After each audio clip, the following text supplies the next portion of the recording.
শুধু 2023 সালে কর ফাঁকির পরিমাণ ছিল 2,30,000 কোটি টাকা। এ তথ্য জানিয়েছে বেসরকারি গবেষণা প্রতিষ্ঠান সিপিডি। রাজধানীর ধানমন্ডি কার্যালয়ে মিডিয়া ব্রিফিংয়ে তারা জানায়, দেশের আইনকে বৃদ্ধাঙ্গুলি দেখিয়ে নিবন্ধিত কোম্পানির 91%ই রিটার্ন দাখিল করছে না। প্রকৃতপক্ষে নিবন্ধিত কত কোম্পানি সচল রয়েছে তা খতিয়ে দেখার দাবি সিপিডির। আইন না মানার জন্য এসব প্রতিষ্ঠানকে ক্রিমিনাল অফেন্সে শাস্তির সুপারিশও করা হয়েছে।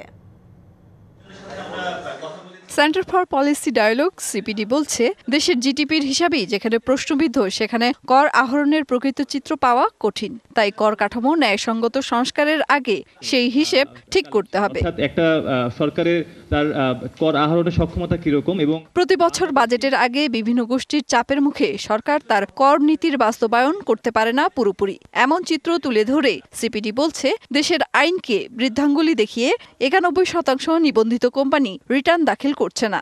একটা জবাব দিতে জায়গা তৈরি করা যায়, কোন কোন কোম্পানিগুলো রিটার্ন দিচ্ছে না, কি পরিমাণ ট্যাক্স যদি আপনি নাও দেন, রিটার্ন কারা দিচ্ছে না সেটা অন্তত যাতে থাকে ওখানে। তাহলে আমরা বুঝবো যে এত বড় একটা অংশ রিটার্ন দিচ্ছে না, তাহলে তারা কিভাবে অপারেট করছে, রেজিস্টার্ড হয়ে আছে, সেটা আমাদের বোঝার বিষয় আছে।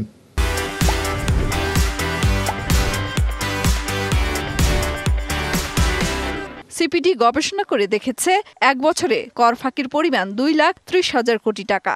আবার বিনিয়োগ বাড়বে এমন কথা বলে কর অব্যাহতি সুবিধা দেয়া হয় বছরে 71,000 কোটি টাকা। আমি তো বলবো, বিনিয়োগ কোনোদিনই ট্যাক্স ইনসেন্টিভের কারণ নিয়ামক হতে পারে না। বাংলাদেশের ইনসেন্টিভ স্ট্রাকচার পুরোপুরি রাজনৈতিক উদ্দেশ্য প্রণোদিত। বাংলাদেশের এই ইনসেন্টিভ স্ট্রাকচারে এই যে রাজনৈতিক প্রভাব, বিভিন্ন গোষ্ঠীর প্রভাব, এই গোষ্ঠীর প্রভাব থেকে ইনসেন্টিভ স্ট্রাকচারকে বের করে আনতে হবে।